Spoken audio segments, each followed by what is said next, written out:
My name is Wally Main.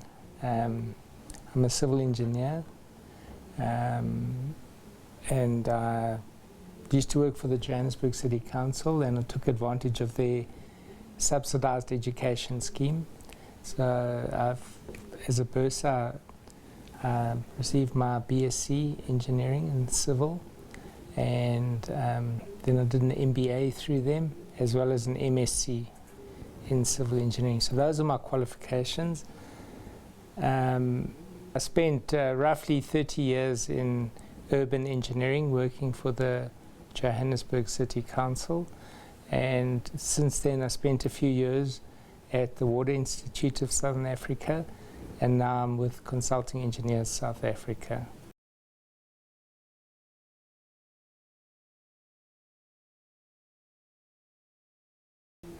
CESA plays a very important role in developing consulting engineers as a profession. CESA, Consulting Engineers South Africa, is a voluntary association, organization. It has 520 member firms.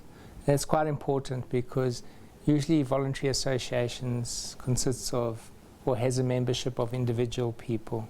This is firms. So we have a commercial emphasis because firms are in the business of consulting engineering. So as a membership organization for consulting engineering firms, CESA's role in advancing the profession is really to see to the integrity of the member firms, to see to their competence, and to see that they perform for the clients.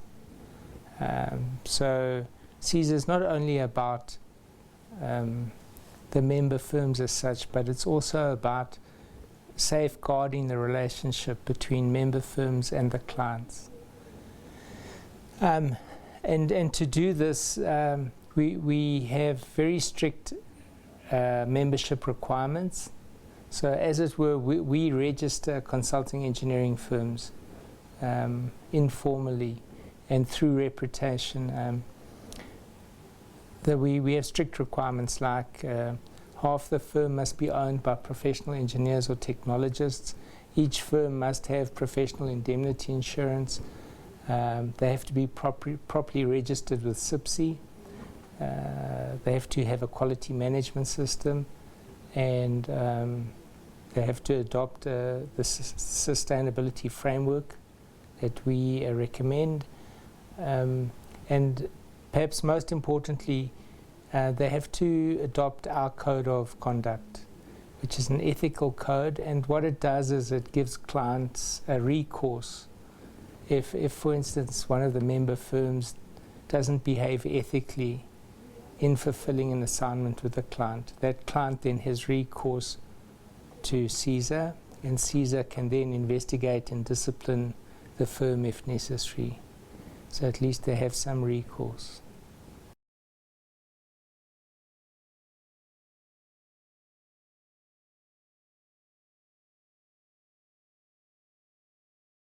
The key areas of a consulting engineer are really the planning, design, and monitoring of infrastructure projects, or if it's a mechanical engineer or electrical engineer, of a transformer or firefighting system, something like that. But whatever it is, the engineers apply the principles of science and actually take it from principles of science to some physical entity, and they provide the method, as it were. So the contractors would build the project, and the consulting engineers would do the feasibility studies, the preliminary designs, the liaison with the clients, etc. They would then provide working drawings, detailed design and working drawings, and then they would assist the client in appointing a competent contractor to then turn that design into reality. And they would, during the construction process, monitor the construction, quality testing, and so forth. So they would really act in the client's interests. Interesting point is that the consulting engineer, as the designer, is liable for his or her design for the life of that project. So it's a huge liability, which sometimes the clients don't realize. But that's just a point of interest.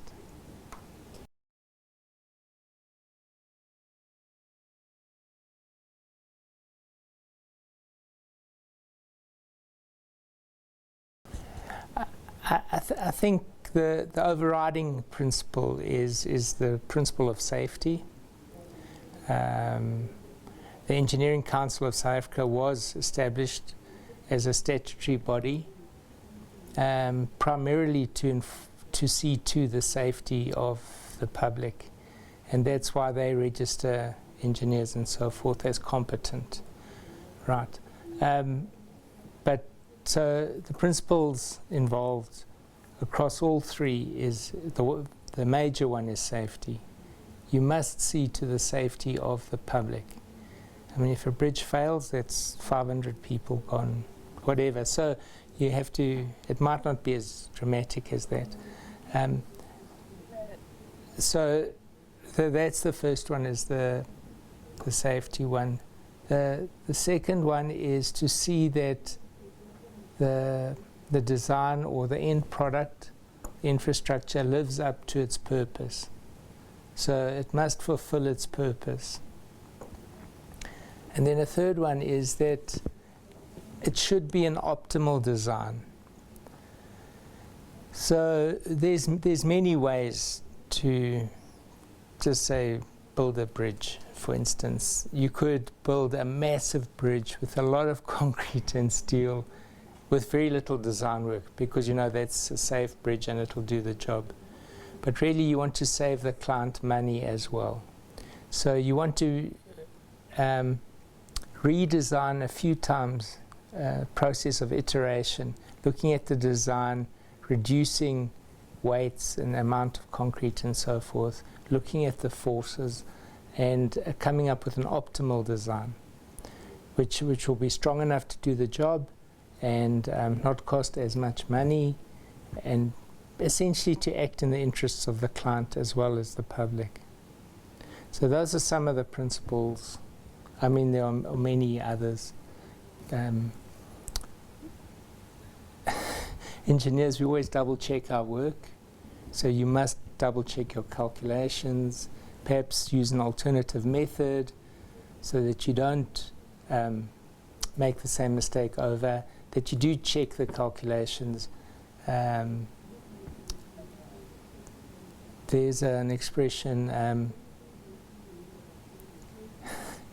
I think it's called KISS, keep it simple, stupid, you know, or junk in is junk out, something like that, where people rely too much on software, and they'll just put the forces, the weights, the dimensions into the software, and it spits out an answer, and they accept it. And often, or not often, but on occasion it's incorrect, and failures happen. Engineers must know the basics of design, look to their basic principles, and just check that whatever the computer spits out is reasonable and plausible and will do the job.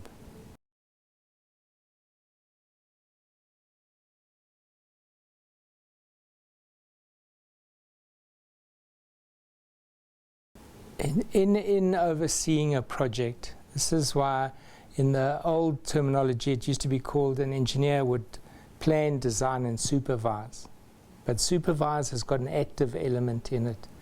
Whereas these days there's talk about planning, designing and monitoring. It's not the engineer's role to tell the contractor how to go about the construction of a project, of certain infrastructure. It's the engineer's role to see that the contractor is doing a proper job. So the engineer cannot, as in the word supervise, cannot instruct a contractor how to build something or to erect something. The engineer will then see to the quality testing, point out deficiencies, potential failures. So, for instance, if they're building a road, the engineer will see that the compaction of the road is properly tested at certain intervals according to the contract. And the other part, which is not really part of monitoring or oversight, is where the engineer is called upon to remedy design errors or problems with the site encountered, and then they have to get a redesign perhaps for part of the project and so forth, but that's not really part of oversight. So an engineer's role in oversight would be to attend weekly site meetings, to walk around the site to see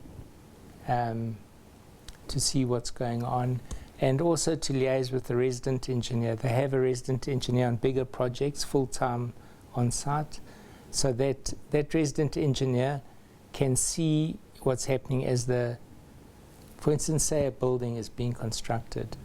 If the engineer is only called on to visit the site every 2 weeks, then there's going to be many instances where the steel has already been encased in concrete or so forth. So, and he cannot see the quality of the workmanship and cannot check. That's why often you have a resident engineer full-time on site to monitor things as they go along.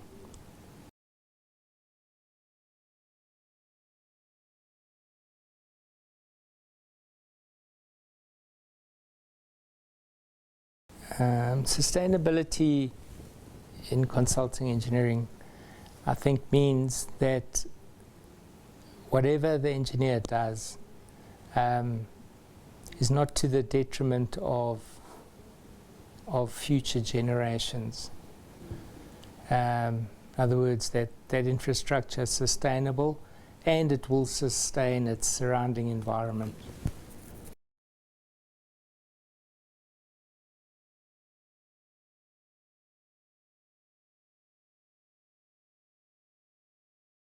Part of sustainability originates early on in a design.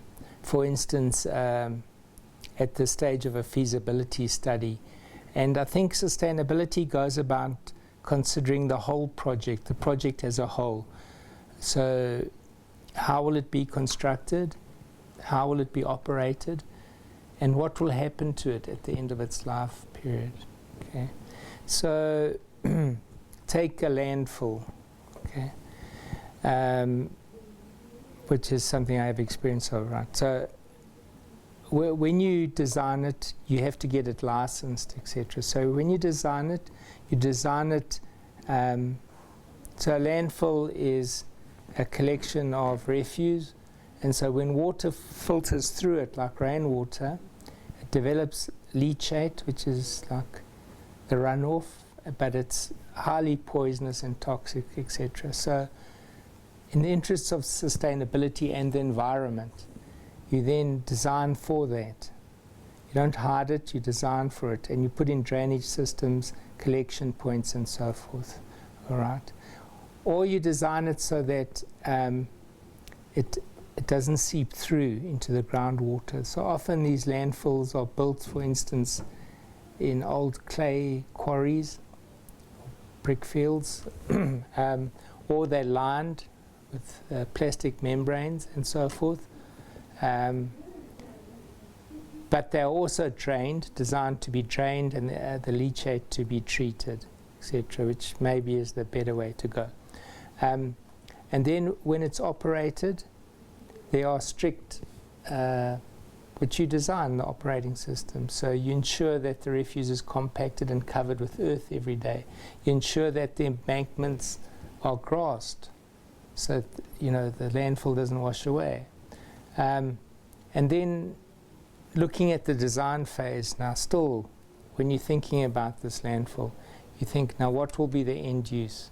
So maybe it's going to become a playing field or something. So you design a beneficial use into the product. And you take that same philosophy through everything that comes out of the design office. Okay. Another example that comes to mind of engineering sustainability is the commercial viability of a project.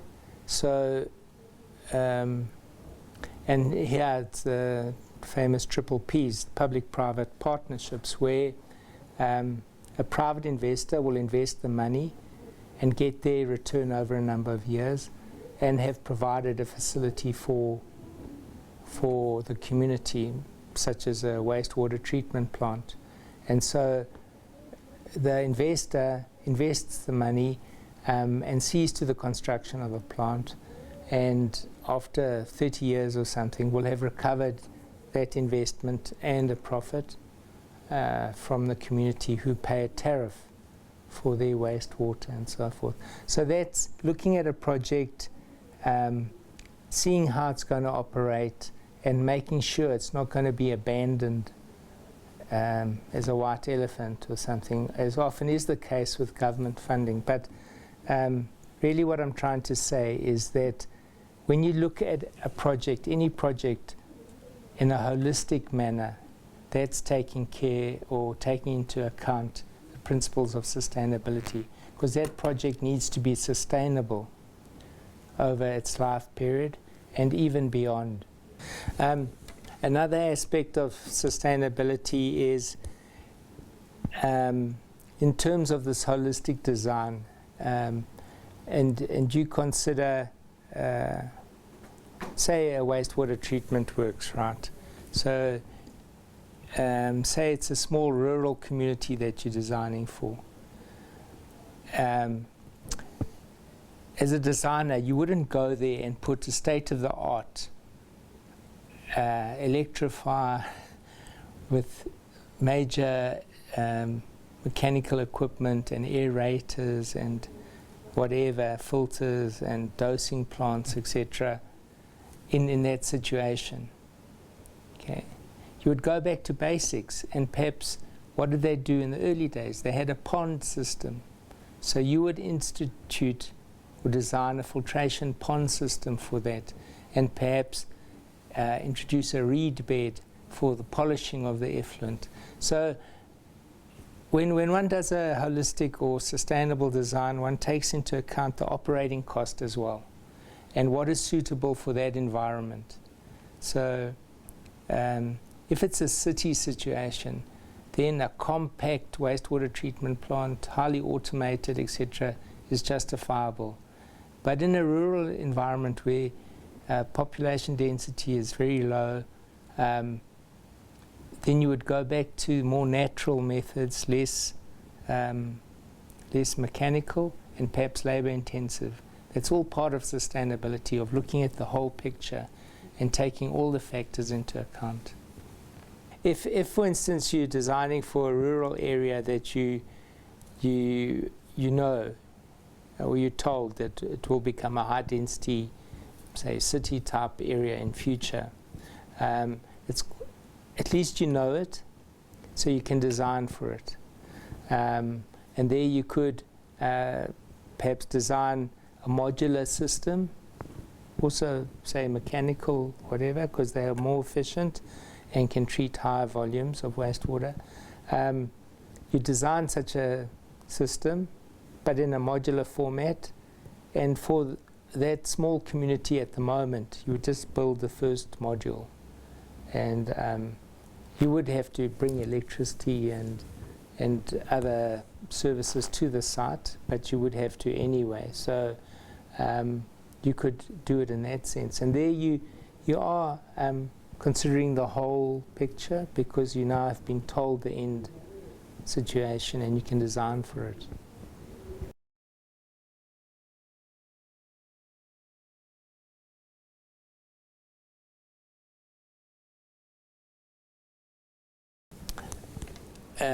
For me, a sustainability strategy sort of swings both ways. It might be for a consulting engineering firm, their policy on how to deal with sustainability going forward. Or it might be for a project, or a particular project, maybe say a new steel works or something, set up front by the client saying this is our sustainability strategy. So the client might have certain criteria, sustainability related criteria, that have to be adhered to as part of the client's sustainability strategy for the project. And it's easier if you just say plan instead of strategy. So the strategy, the sustainability plan for a consulting engineering firm might be, here are the guidelines. When you evaluate a project, make sure you answer all these questions, etc. If it's a highly environmental site, sensitive site, okay, go and study this and this legislation and adopt these, for that situation, adopt these measures, okay, stuff like that. So if you're building a road through an environmentally sensitive area, like in the Eastern Cape, then take measures to make sure that you damage as little of the environment as possible, that you store the topsoil and replace it, you store the plants that have been displaced and plant them in the area. So that you take measures to fulfill the principles of sustainability. So that is from a design office point of view, that you build those measures into your design, and you take account of them in reaching your design. If it's from a client's point of view, and they've got a sustainability plan, I think the primary thing would be to discuss it with the client and see just how valid their requirements are and if they can be accommodated or not. I think the first one, where it's in the firm, sustainability plan within a firm, is it's more a case of discipline and following guidelines and thinking of all the possibilities and eventualities. In the second case, where it's a client-imposed strategy, then it's a matter of testing that client, testing that strategy, because your design will have to meet that strategy and meet that plan.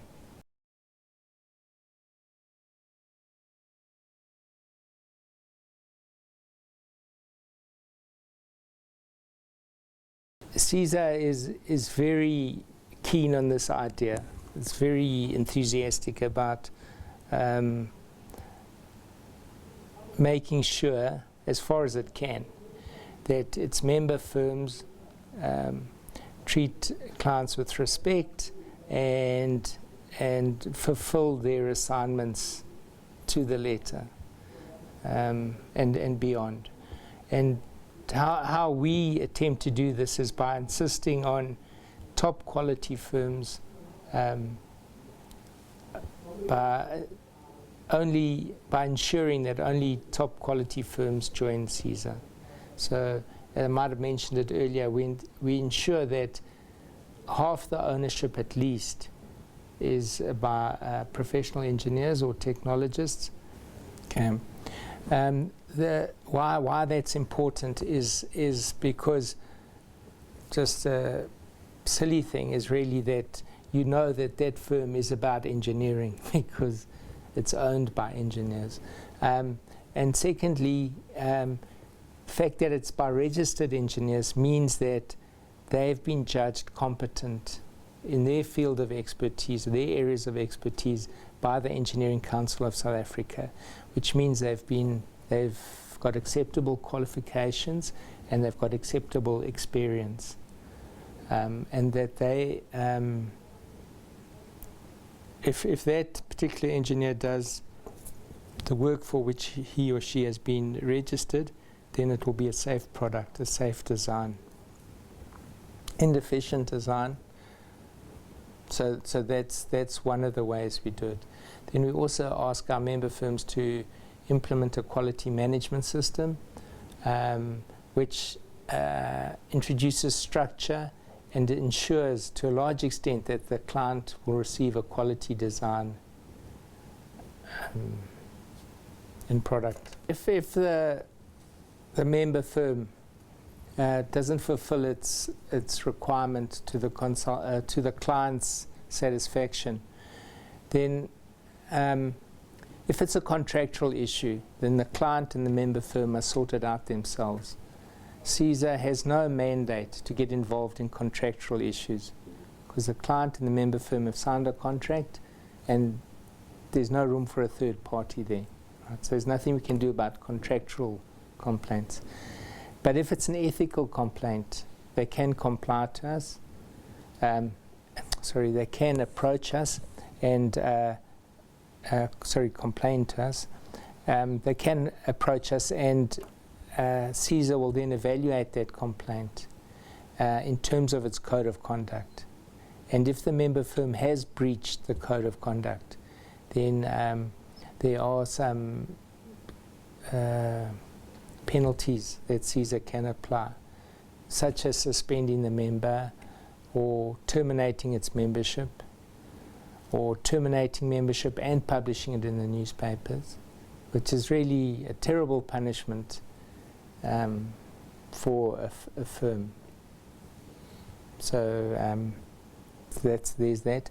The other thing we do to try and prevent that is to recommend and insist, as far as we can, that clients and member firms sign a contract which covers for most eventualities, and it's got performance criteria built into it. So we actually sell a lot of contract documents, some just for general construction, but others for client consultant relationships or assignments, contracts, and those we really recommend.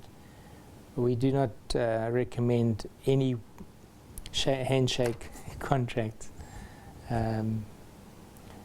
because, as you know, a contract is there for when things go wrong.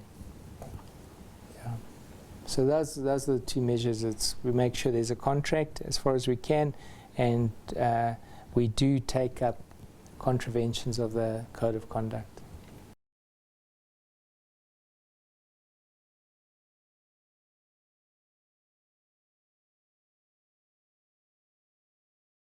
The one that guides specifically engineering conduct and competencies and so forth is the Engineering Professions Act of about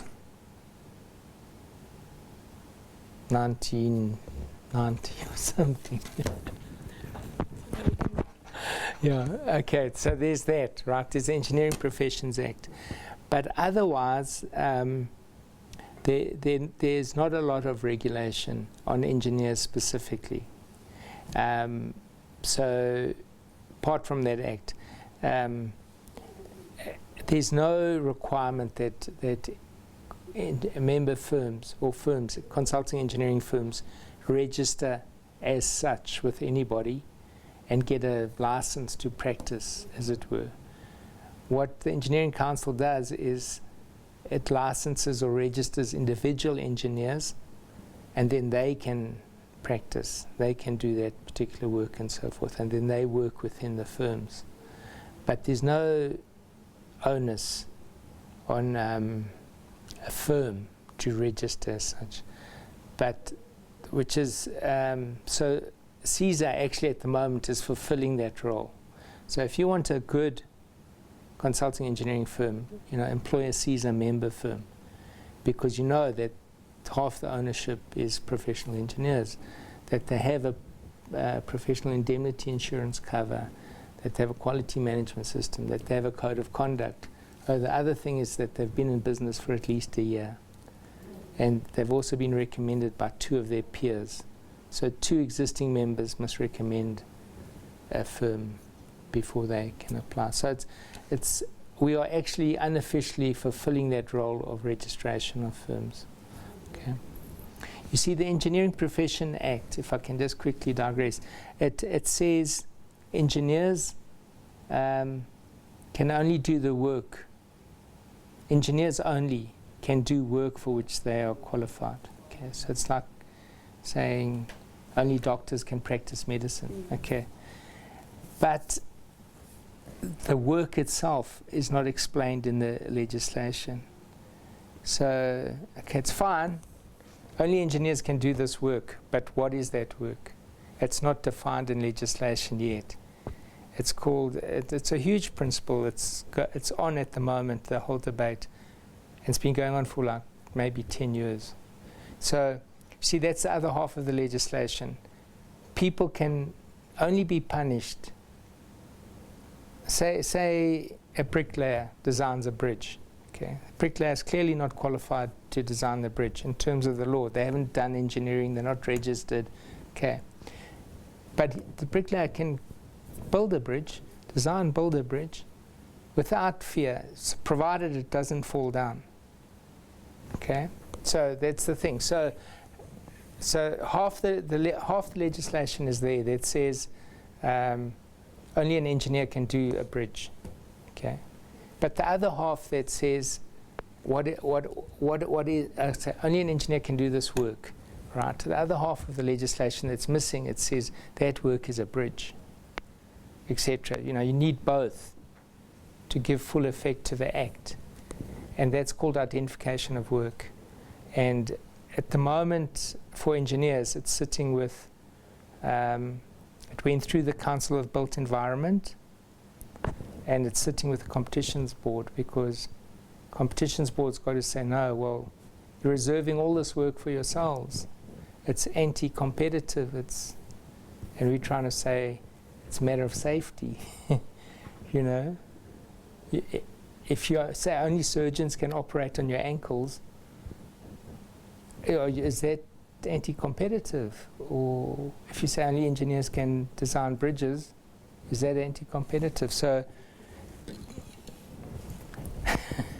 yeah, so anyway, that's the Engineering Professions Act. So it hasn't been given its teeth yet until the Competitions Board says, no, that's fine, then the can be gazetted, and then you'll see many more prosecutions of unqualified people performing engineering work. And it goes for the architects and all the other disciplines as well.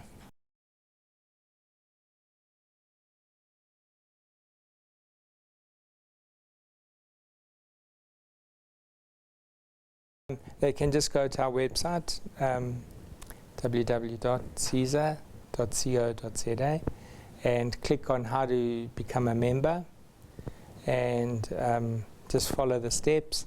Otherwise, they can phone us, 011 463 2022. Speak to Gillian, and she will send you all the documentation. But basically, it's to show that you fulfill those requirements. Half owned by engineers, you're registered with CESA, a proper company, that you have a professional indemnity insurance, you follow a quality management system, you've been in business for a year, and 2 of the members have recommended you for membership. And we're very strict about it. We do checks and so forth, yeah. We check, for instance, the professional engineers you've listed, are they professional engineers? The jobs you put down, say you're claiming to be a structural engineer, but the CVs show you've only worked on wastewater treatment or roads or something, you know, then we'll write back to you and say, no, we need more evidence of structural engineering. So it's a thorough process, and then we have a membership committee which then meets well, Gillian sees that you've submitted all the information, okay, and then she prepares a pack, and that goes to the membership committee, who then approve it or not, or call for more documentation. And once it's approved, it then goes to the members. It gets circulated to the members for a period of 2 weeks or so. And if anyone's got any objections, they must write. And if they haven't, then we put up a report to our board, and they approve that membership. So it's a thorough process, and it's because you know, we want to guarantee as far as we can to the clients that CESA members are value for money and, you know, fit for purpose. And public sector clients, where about 2/3 of our work comes from, shouldn't really say CESA members only will be considered, but they can say member firms must belong to a recognized association, because there is another association called SEPTACO, South African Black Technical and Allied Careers Organization, and so tenderers should belong to either of them. Or what a client can say is to put those criteria into their request for proposals, their tender document, to say that half the firm must be owned by professional engineers, etc., which is a subtle way of ensuring that you get a quality service provider. Because, you know, when it's thrown open so wide, people can claim, anybody can claim anything, and it's very difficult for a lonely soul at a municipality to now check, if they've got maybe 200 tenders, now check on the qualifications of everyone. Whereas if they know that they're CESA members and they can check with us, and they can just go to our website and see if they're there or not. I think in practice, a lot of clients are kind of insisting on CESA membership because many, I think certainly in the private sector, because many of our applications are rushed because they want membership before they submit a tender. So it's good for us and it's good for the clients because they're getting better quality firms and our membership is growing.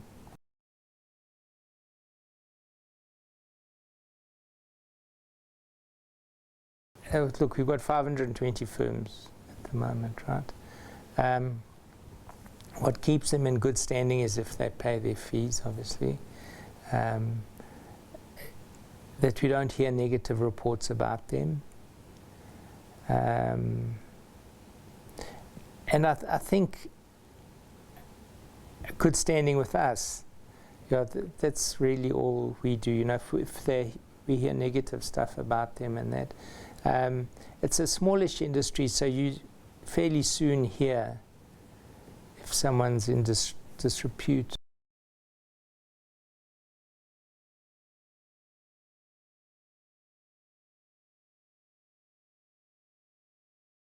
Well, it's really the reverse of the previous question, but if they don't pay their dues to us, that compromises their standing. Yeah, and I think if there are complaints about them,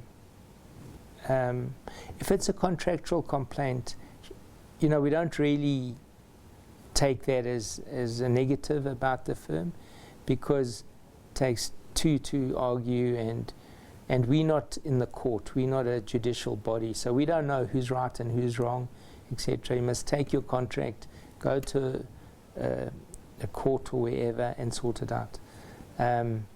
So that kind of thing could compromise a member's standing. What does compromise their standing, if they get found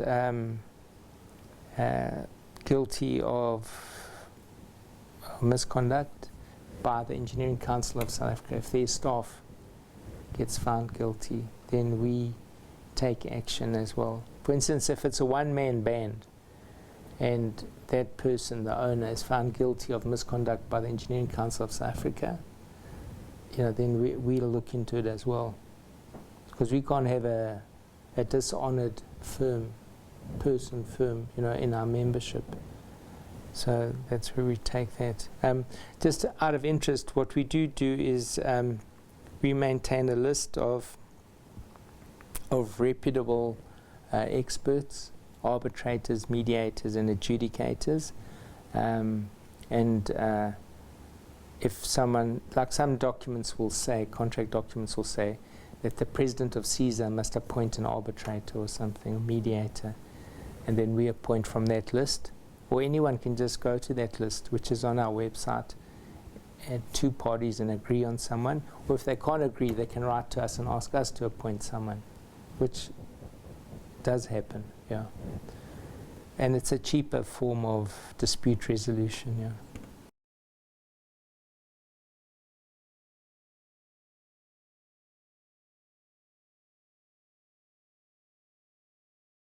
In terms of business management, CESA has developed a year-long course called the Business of Consulting Engineering, BCE.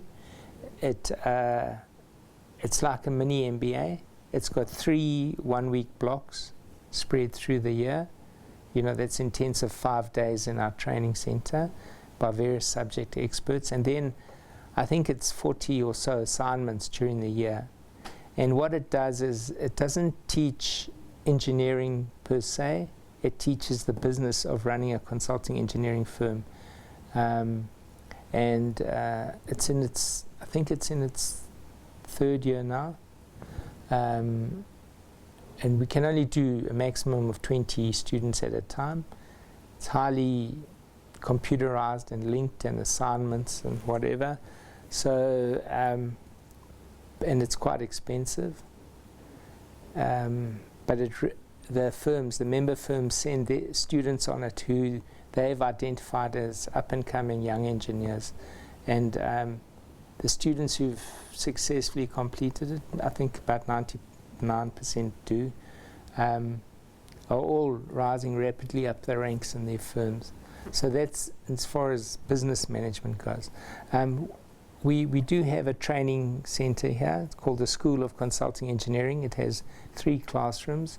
And what we do is we have some courses that we've developed ourselves in quality management and so on,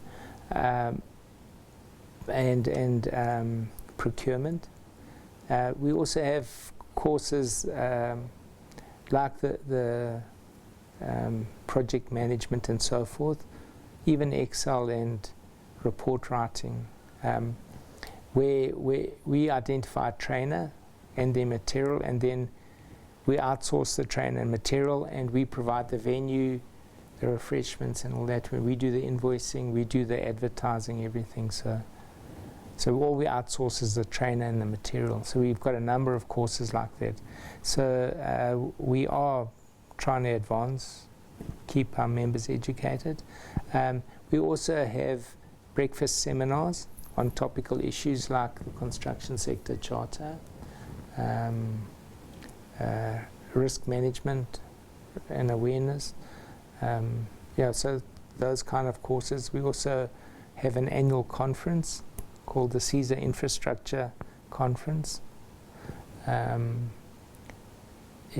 then the other, we have awards, which is nice, a very nice evening, where we recognize brilliant projects that our firms have worked on, and we recognize the clients as well for those projects for the past year. So.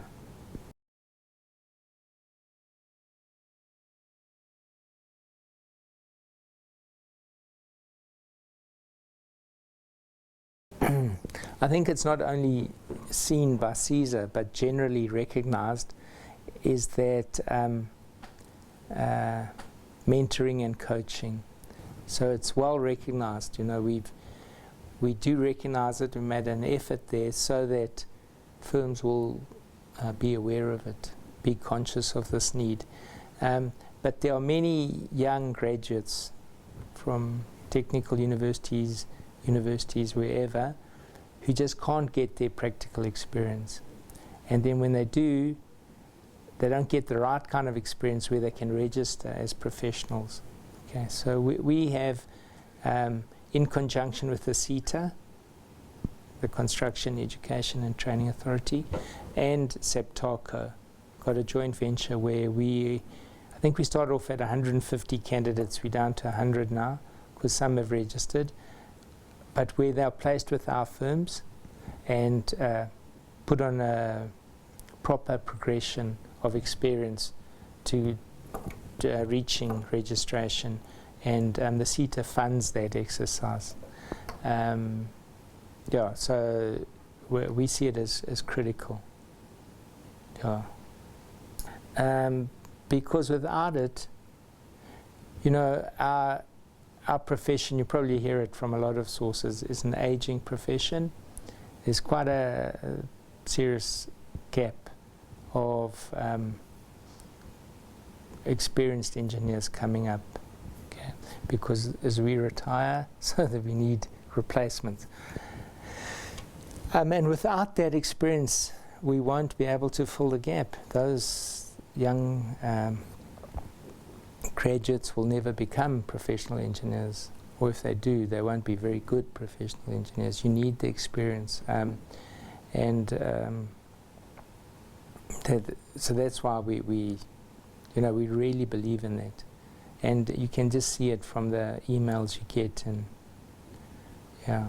So it used to be a case of not enough graduates coming out of university or school or whatever, proficient in science and maths, but now they're out here, but they need to be given the experience, the opportunity, on-the-job training to become valuable engineers.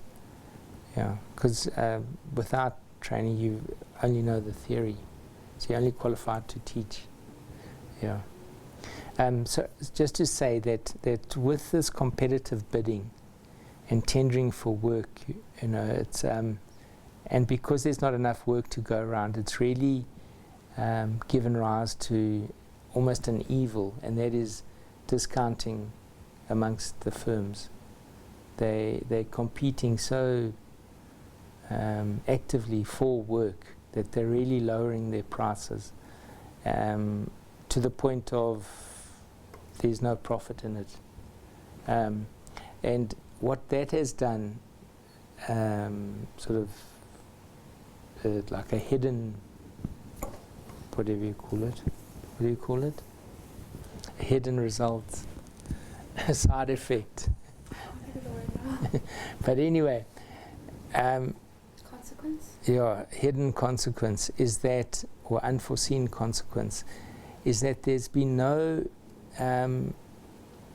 sort of surplus funds in the sector to take on young people and train them. Because if you take on a young person and you've still got to train them, that's a cost to the company, and someone's got to pay for it. And companies are not keen to pay for it out of, you know, when you're not making any money on the job anyway and you've discounted it, where are you going to find money to train these young people? So that is part of the reason why these young graduates are not getting trained. Very sad.